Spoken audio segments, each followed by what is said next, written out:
Hi everyone, my name is Martina. I'm certified holistic nutritionist, and today we are going to be talking about resistant starch. Resistant starch is a type of fiber actually, and therefore it does belong to the complex carbohydrates. And we will be talking about why we should definitely include this kind of foods in our dietary plan, ideally daily, what kind of benefits we can seize from them. But since it is a part of carbohydrates or type of carbohydrates, these are being often feared as they are believed to cause weight gain. Now, it is much more to this topic than to simply say that the carbohydrates are causing a weight gain. It can be truly so under certain circumstances, but it is so depending on many factors.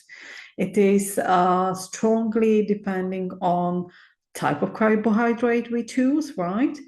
The way of preparation, the amount of it, how much carbohydrates do we eat, how many of them, at the timing, when in the course of the day do we eat carbohydrates, what is our physical activity and the energy expenditure, what is our metabolic type, to a certain degree also where on the age axis are we at really. And so there are too many variables in the topic of carbohydrates versus the weight gain. And so to simply say that the carbohydrates are causing your weight gain is unfortunate. It is not quite true as well. And it is a result of lack of understanding nutrition, actually, and as well as how our body works and how we should set up our lifestyle. When it comes to weight gain or weight loss, actually, resistant starch, this kind of fiber should not be missing as it can truly help us in weight loss. And so there is no point of fearing carbohydrates as such in general, but it is definitely required and necessary to understand in nutrition. And so what role carbohydrates play, and in particular resistant starch in our weight loss, we will be talking down the line in a bit. But first of all, let's talk about what kind of resistant starch do we know? There are multiple types, really. That's what I'm trying to say. Now, we are familiar with four types. The first one is by default present in certain foods, and these are legumes, these are nuts and seeds, and these are also grains, right? So the resistant starch is by default present in digestible fiber cell walls of these foods. The second type is found in raw foods, such as unripe bananas, green bananas, right? Also raw potatoes, for example. So that's the second type. The third type of resistant starch gets developed through cooking. When we cook starchy foods such as rice, such as buckwheat or quinoa, potatoes, but also squash, we cook these foods and we let them cool down completely. This process is called retrogradation, and this is precisely what ensures that the resistant starch gets developed, right? It doesn't really matter if you allow these foods cool down in the fridge or just at the room temperature on the stove. Once you cook it and let it cool down completely at the room temperature, it doesn't truly matter. The resistant starch gets developed either way once the food is cooled. So the process of cooling actually is important one in this case, and it is the cause of creating the resistant starch, right? So this type number 3. And number 4 is industrially man-made resistant starch, but that is not what we're going to be talking about today. Now, as the name suggests, resistant starch, it is truly resistant to human digestion to a certain degree. What does it mean?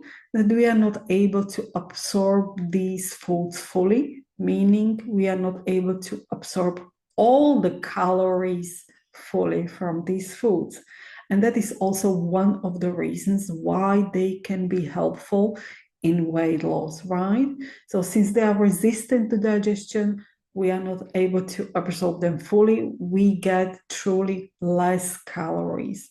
So for example, if we eat warm rice right after it's being cooked, we get more calories from this rice than if we had been waiting for a little and allow the rice cool down completely and eat it that way. In such way, we get less calories as a result of resistant starch, right?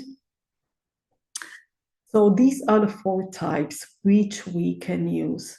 And I definitely recommend to eat legumes and nuts multiple times a week, at least 3 times a week for this benefit, as well as use this retrogradation process when we cook the grains, for example, in veg, allow them to cool down, and then for multiple days, we have in the fridge the resistant starch foods actually, right?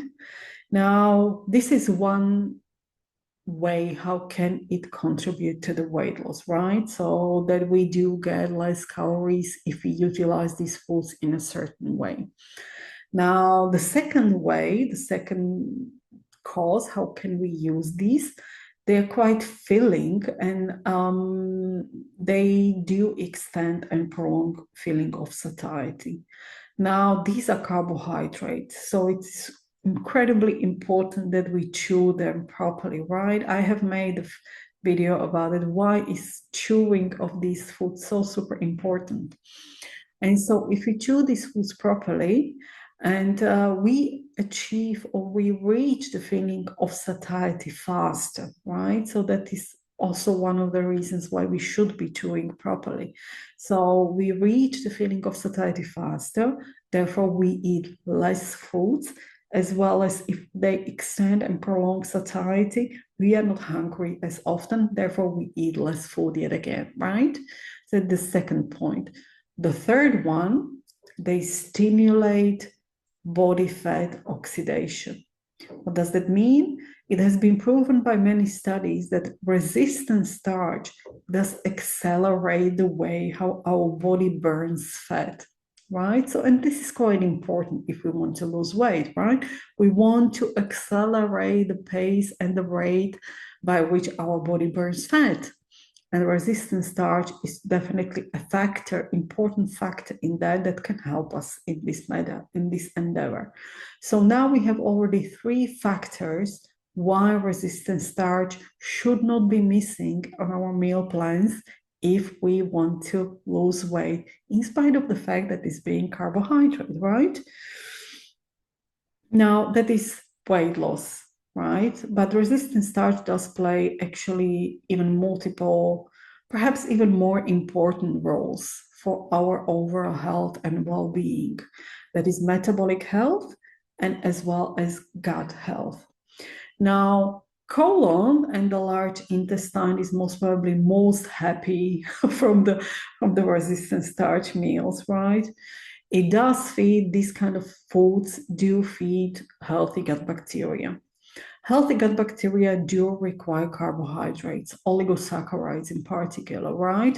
And so legumes and non-starchy vegetables, as well as grains, do deliver oligosaccharides for the healthy gut bacteria. So they do not die off and they get truly healthy and well established in our colon. That's exactly what we want, right? So it does support immune system, right, and our microbiome. As a result of this, gut bacteria do produce butyrate. And butyrate is incredibly important for our gut health. It is preventing leaky gut since it is strengthening the inner lining. So nothing gets through what doesn't need to go through, what we don't want, right? And so through strengthening the internal lining, the lining of the gut, we prevent leaky gut. We also ensure the anti-inflammatory environment through this means. So these kind of foods do support as well prevention against IBD, IBS, as well as colitis and Crohn's disease, right? So this is all very important for our overall health, for our overall immunity, for healthy microbiota, for regular emptying, which is the sign of a health by all means, right? Can't be underestimated. So resistant starch and this kind of saccharides, this kind of carbohydrates, not only contribute to the weight loss through the means which I have described, but stimulate the healthy gut, right? So that is the second part. The third one is metabolic health, and this is very important for diabetics in particular and insulin-resistant people. And this is also connected to the intestinal lining. The stronger the intestinal lining, or the healthier the intestinal lining in this case, it does cause that the glucose gets released into the bloodstream in a steadier pace, right? And it doesn't cause insulin spikes or blood sugar spikes, right? That is precisely what we want. And through these means, including the proper nutrition and diet and the right types of food in the right combination, diabetics and insulin-resistant people can excellently modulate the way how the insulin gets released into the bloodstream, hence how the glucose gets released without the spikes, right? Now, if we include this kind of foods regularly in our meal plan, and by regularly, I mean multiple times a week, 3 and more times a week, we will ensure so-called second meal effect. Second meal effect is also connected to the intestinal lining, right?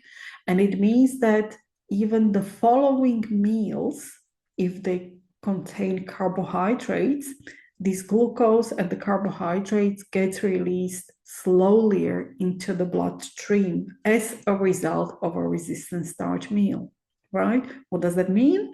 For example, if we have thick bean soup for dinner, it does contain resistant starch, right, in the legumes. The following meal, which is the breakfast, as well as lunch, so actually more than one of the following meals, if they do contain carbohydrates, such as, for example, for breakfast, we have oats with berries, or we have toast with something. These are all carbohydrate foods, right? These get the glucose and the carbohydrate do get released into the bloodstream slowly as a result of our bean soup for dinner, really, right? Now, if we have these kind of foods regularly in our meal plan, it will ensure that the intestinal lining gets intact. It doesn't dissipate, right? It gets all the time renewed. It doesn't go away. And so through this mean, we will ensure all the time steadier insulin release into the bloodstream, because we will get steadier glucose release into the bloodstream, right? Metabolic health and the steadier insulin release without any spike is also a sign of overall health. It's so important. A lot of people do not pay attention to that or take it for granted until they realize that they are not healthy, right? And this is the way how the resistant starch can help us also in this way, in this matter, in the metabolic health, right? Now, when it comes to this retrogradation and the foods, the starchy foods which we cook and let them cool down, a lot of people ask me if the amount of resistant starch, if we cook in batch, for example, right? We cook rice or quinoa, what have you, for multiple days, and we leave it in the fridge. If the amount of resistant starch on day 3, for example, is greater than on day 1, right? Meaning the longer the grain or the food sits, if it does have impact on the amount of resistant starch. And the answer is no, it does not. Basically, it is truly as a result of the cooling process as such, and it doesn't really mean that if we allow the rice or the grain to sit longer, that also the resistant starch amount will be greater. It doesn't really work that way. It is simple that once you cool it down on day 1, the amount of resistant starch will be about the same than on day 3, right? So it's no significant difference. So that's good to understand as well. Now, if you reheat these foods, for example, you cook it batch and you have the rice in the fridge for the second day or third day, and you reheat it, you will lose the resistant starch because yet again the heat and reheating process does change the structure of the carbohydrate, and the resistant starch will dissipate truly. And if you allow the colloid again, then it will get created again, right? So that is something to pay attention to and keep in mind, which means that if we'd like to get the benefit of resistant starch from the grains, we should ideally eat them cold as a side dish, put them into the salad, for example, right? Or put them as a side dish to something warm if you do not mind, right? That is valid for the whole grain. It will, in this way, we will ensure the benefit of resistant starch. But if you reheat it, it will dissipate and you will lose the benefit. So that's something to keep in mind as well. So don't be afraid of carbohydrates. That's number one, which I want to say. There is no need to be fearful. It is absolutely necessary to understand your nutrition, how the food works, and learn to work with that, right? In the best way possible, how we can get the benefits out of this, rather than to be fearful and to jump on anything which we hear out there, which is basically the weight gain is the big scary word out there. However, it is not used in the best connection, right? It is used as a fear and connected to the carbohydrates, which is not always the true. More important is to learn about nutrition. And it is the aim and the goal of this channel, to bring you the information so you are aware what to do and how to use the foods for your benefits, even if it is a carbohydrate, and also when you want to lose weight. Resistant starch is definitely your ally, and it's definitely there to help you if you understand the food and learn how to use it. So that's all for now. I hope you found it helpful. And if you did, consider subscribing and sharing this video with others, because there is no way to be fearful about the carbs as well. So that's all, and I'll see you next time. Bye.